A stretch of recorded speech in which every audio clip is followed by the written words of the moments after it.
ओम शांति। आज 11 नवंबर 2022 की साकार मुरली। आज बाबा ने कहा, मीठे बच्चे, बाप जो सदा सुख देते हैं, रोज पढ़ाते हैं, ज्ञान खजाना देते हैं, ऐसे बाप को तुम भूलो मत। सीमत पर सदा चलते रहो। प्रश्न, बाप की जादूगरी कौन सी है जो मनुष्य नहीं कर सकते? उत्तर, कांटों के इस जंगल को बदलकर सुंदर फूलों का बगीचा बना देना, पतित मनुष्यों को पावन देवता बना देना, यह जादूगरी बाप की है, किसी मनुष्य की नहीं। बाप ही सबसे बड़ा सोशल वर्कर है, जो पति शरीर पति दुनिया में आकर सारी पति दुनिया को पावन बनाते हैं। गीत है, बचपन के दिन भुला न देना। ओम शांति। बच्चों ने अपने लिए गीत सुना। तुम हो माता पिता के क्षीर अर्थात मीठे बच्चे। बाप क्षीर बच्चों को कहते हैं कि मम्मा बाबा कहकर कल भूल ना जाना। अगर भूले तो वर्षा गंवा देंगे, परंतु बच्चे सुनते हुए भी भूल जाते हैं, तो भी बाप सहज रास्ता बताते हैं। घरवार गृहस्थ व्यवहार आदि कुछ भी छुड़ाते नहीं हैं। कहते हैं गृहस्थी हो चाहे बैचलर अर्थात कुमार हो, सिर्फ सीमत पर चलने का पुरुषार्थ करो। ऐसे बाप को कभी भूल न जाओ। बाप उलाना देते हैं कि कोई कोई बच्चे मम्मा बाबा कहकर फिर कभी अपना समाचार भी नहीं देते हैं। बाप से शौर की बात सही लेते हैं, फिर उनको भूल जाते हैं। और नर की जायदाद देने वाले बाप को बहुत खुशी से चिट्ठी लिखते हैं। चिट्ठी न आए तो माँ बाप भी मूंझ जाते हैं, सोचते हैं पता नहीं बीमार है क्या। तो बेहद का बाप भी ऐसे समझते हैं कि पता नहीं बच्चों का क्या हाल है। इंतजार होता है ना। वो लौकिक बच्चे तो दुख देने वाले भी निकल पड़ते हैं, तो भी उनसे मोह नहीं जाता। या फिर वंडर देखो, जिस बाप को कहते हैं तुम माता पिता, सामने भी बैठे हैं। यूं तो सब बच्चे मुरली द्वारा भी सुनेंगे। बाप जानते हैं नंबरवार पुरुषार्थ अनुसार कितने सपूत है कितने कपूत है। बाबा मम्मा कहकर फिर भी छोड़ देते हैं। गीत भी कहता है, ऐसे बाप को क्यों भूल जाते हो? ऐसे बाप को रोज चिट्ठी लिखनी चाहिए। बाप भी रोज खजाना देते हैं, रोज पढ़ाते भी हैं, प्यार भी देते हैं। बाप टीचर सदगुरु तीनों ही हैं। लौकिक बाप को तो बच्चे चिट्ठी लिखते हैं, गुरु को भी याद करते हैं, परंतु जो सदा सुख देने वाला सचखंड का मालिक बनाने वाला बाप है, उनको भूल जाते हैं, चिट्ठी भी नहीं लिखते हैं। बाप को फिक्र रहता है कि क्या हुआ, माया ने मार डाला, वह विकार में ढकेल दिया। बाबा तो मुरली में ही बच्चों को सावधान करेंगे ना। बाबा राय देंगे कि ऐसे ऐसे अपने को बचाते रहो, क्योंकि यह बाप का सबसे बड़ा बच्चा सबसे आगे चल रहा है। इनके पास सब प्रकार के तूफान आदि आते हैं। महावीर हनुमान इनको ही कहेंगे। आगे रुस्तम होने के कारण माया भी रुस्तम हो पहले इनसे ही लड़ेंगी। बाबा कहते हैं तुमको जो तूफान आते हैं वो पहले मुझे आएंगे। जो बाबा अनुभवी बताते हैं, तुम कहेंगे बाबा आपको तूफान कैसे आएंगे, आप तो बुजुर्ग हो। बाबा कहते हैं हमारे पास सब आते हैं, नहीं तो हम तुमको सावधान कैसे करें। परंतु बच्चे बाबा को बताते ही नहीं हैं। तूफान में घुटका खाकर डूब मर जाते हैं, अपना पद भ्रष्ट कर देते हैं। इसलिए बाप कहते हैं एक दो को याद दिलाते रहो। बाबा को पत्र तो लिखो, हर बात में एक दो को सावधान करो। माया बड़ी तीखी है, गुस्सा मार देती है। तुम बच्चे सारी दुनिया के सच्चे सोशल वर्कर्स हो। वो हद के सोशल वर्कर हद की सेवा करते हैं। यह बाप तो सारी दुनिया का सोशल वर्कर है। सारी पति दुनिया को पावन बनाना यह बाप के ऊपर है। बाप को ही बुलाते हैं।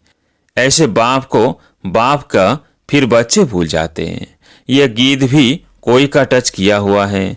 जैसे कोई कोई शास्त्र भी अच्छे बने हुए हैं जो मनुष्य अपने पास रखते हैं। यहाँ तो शास्त्र चित्र आदि कुछ भी नहीं है। ये चित्र भी अपने ही बनाए हुए हैं। वो सब चित्र है संशय बुद्धि बनाने वाले, और यह चित्र है निश्चय बुद्धि बनाने वाले। दुनिया को तो यह मालूम ही नहीं है कि भारत स्वर्ग था। भारत का कितना मान है। यहीं शिव बाबा आते हैं। शिव को बाबा कहते हैं, फिर है ब्रह्मा बाबा। विष्णु को बाबा नहीं कहेंगे, यह भी तुम बच्चे जानते हो। दुनिया के मनुष्य तो कहते हैं, हे पतित पावन आओ, हम पति थे, आकर पावन बनाओ। परंतु ये नहीं जानते कि वो पति से पावन कैसे बनाएंगे, कहाँ ले जाएंगे। बस तोते के मुआफिक बोलते हैं, बिगर अर्थ कुछ भी नहीं जानते। अरे गॉड फादर कहते हो, फादर माना प्रॉपर्टी, और किसको फादर नहीं कहा जाता। विष्णु और शंकर को भी फादर नहीं कह सकते, तो और किसी को कैसे कहेंगे।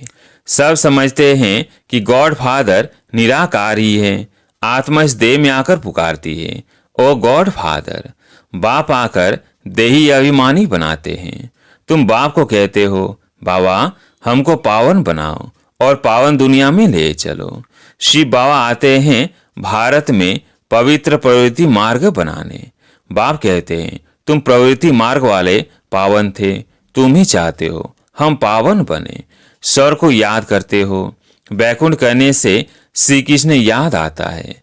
यह नहीं समझते कि प्रवृत्ति मार्ग के महाराजा महारानी लक्ष्मी नारायण को याद करे। अब मनुष्य चाहते हैं शांति। यह सारी दुनिया का क्वेश्चन है। उसकी जवाबदारी बाप के ऊपर है।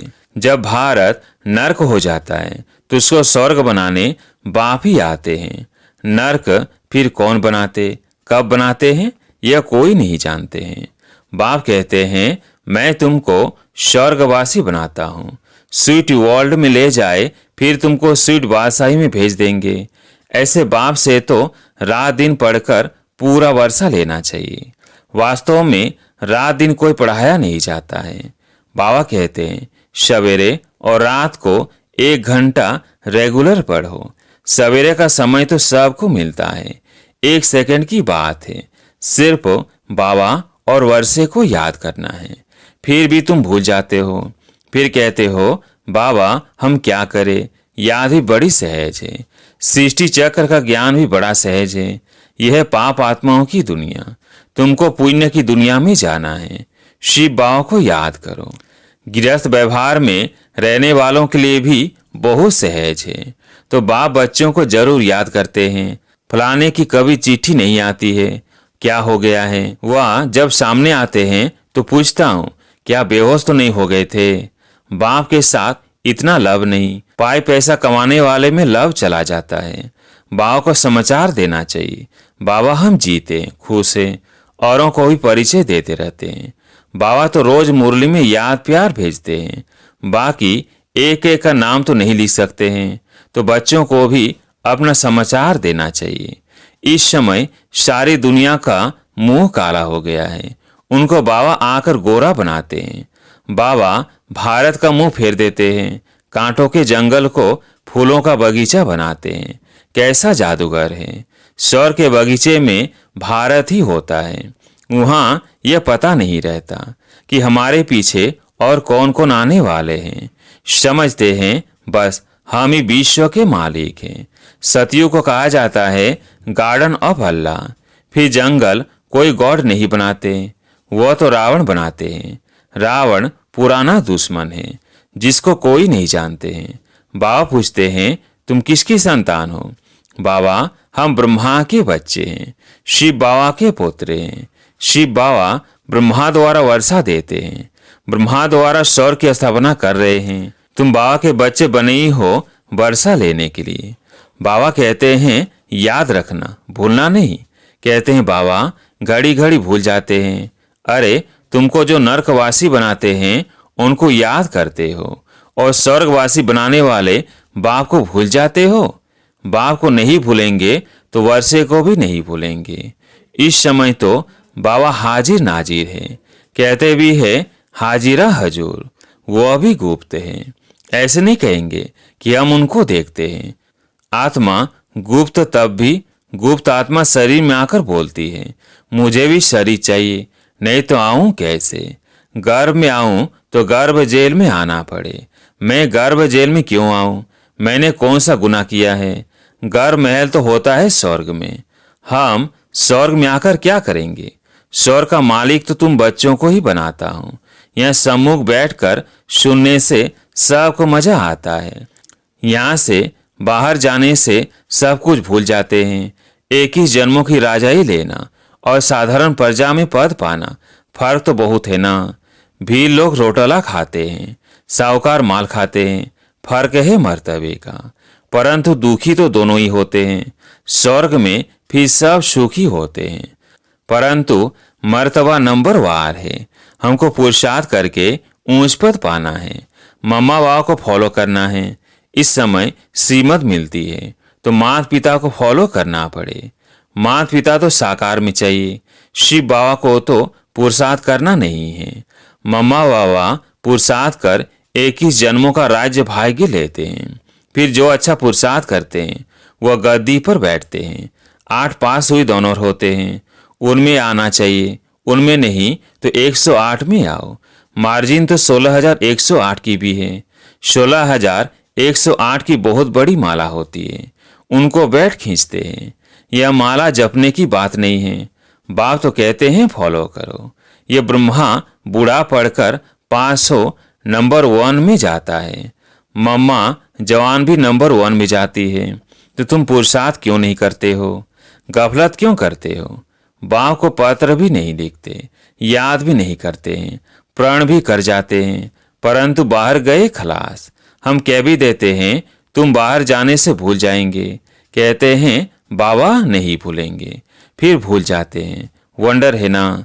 यह बिल्कुल नई पढ़ाई जो कोई शास्त्र में नहीं है, कोई समझ नहीं सकते। अब बाबा ने दृष्टि दी है इस अंतिम जन्म में। बाबा सुनाते हैं, हम गीता भी पढ़ते थे, नारायण का भी पूजन करते थे, गद्दी पर भी नारायण का चित्र रखते थे।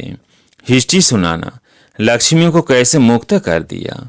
दुनिया वालों से बड़ा युक्ति से चलना पड़ता है। तुम भी गुप्त रीति बाबा का परिचय देते रहो कि बाप और वर्षे को याद करो। स्वर्ग के हैं देवी देवता, इसलिए लक्ष्मी नारायण का चित्र बनाया है। पहले त्रिमूर्ति नहीं डाला था, क्योंकि ब्रह्मा को देख बिगड़ जाते हैं। परंतु ब्रह्मा बिगड़ काम कैसे हो? बीके बाप को नहीं देखेंगे तो काम कैसे होगा?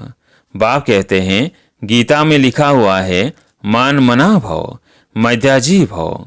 चाहे मुक्ति का व जीवन मुक्ति का दोनों वर्षा मैं दे सकता हूँ और कोई नहीं। बहुत समझने की बातें हैं। अमृत वेले उठकर विचार सागर मंथन करना है जरूर। दिन में भल काम करो, परंतु अमृत वेले 4 बजे से 5 बजे तक बैठकर याद करो तो बहुत सुख फील होगा। बाबा स्वीट होम से हम बच्चों को पढ़ाने आते हैं, फिर चले जाते हैं। कहते हैं मुझे याद करो तो खाद निकलेगी। जब सच्चा सोना बन जाएंगे तब पास विद ऑनर होंगे। अगर ऊंच पद पाना है तो पुरुषार्थ से क्या नहीं हो सकता है। बाप फिर भी कहते हैं इस ईश्वरीय बचपन को नहीं भूलना। ऐसे बाप को घड़ी घड़ी याद करना चाहिए। याद से तुम कंचन बनते हो। अच्छा, मीठे मीठे सिकिलधे बच्चों प्रति माता पिता बाप दादा का याद प्यार और गुड मॉर्निंग। रूहानी बाप की रूहानी बच्चों को नमस्ते। हम रूहानी बच्चों की रूहानी बाप दादा को याद प्यार गुड मॉर्निंग नमस्ते नमस्ते। धारणा के लिए मुख्य सार। पहला पॉइंट, किसी भी प्रकार की गफलत नहीं करनी है। 1-2 को सावधान कर बाप की याद दिलाए उन्नति को पाना है। अपने ईश्वरीय बचपन को भूलना नहीं है। दूसरा पॉइंट, माता पिता को फॉलो करते रहना है। माया के तूफानों से डरना नहीं है। अमृत वेले बाप की याद में बैठकर सुख का अनुभव करना है। आज प्यारे मीठे बाबा का वरदान, दृढ़ता की शक्ति से सफलता प्राप्त करने वाले प्रयोगशाली त्रिकालदर्शी भव। दृढ़ता की शक्ति से सफलता प्राप्त करने वाले प्रयोगशाली त्रिकालदर्शी भव। विस्तार से, बाप दादा का वरदान है, जहाँ दृढ़ता है वह सफलता है। तो दृढ़ता से कोई भी गुण व शक्ति के प्रयोग का प्रोग्राम बनाओ और पहले स्वयं में संतुष्टता का अनुभव करो। दृढ़ संकल्प हो कि मुझे करना ही है। दूसरों के अलवेलेपन का प्रभाव नहीं पड़ना चाहिए। त्रिकालदर्शीपन की स्थिति के आसन पर बैठकर जैसा समय वैसी विधि से पहले स्वयं सिद्धि स्वरूप बनो, तब प्रयोगशाली आत्माओं का पावरफुल संगठन तैयार होगा और उस संगठन की किरणें बहुत कार्य करके दिखाएंगी। स्लोगन: सर्व की दुआएं प्राप्त करने वाले ही संतुष्ट मणि हैं। सर्व की दुआएं प्राप्त करने वाले ही संतुष्ट मणि हैं। अच्छा, ओम शांति।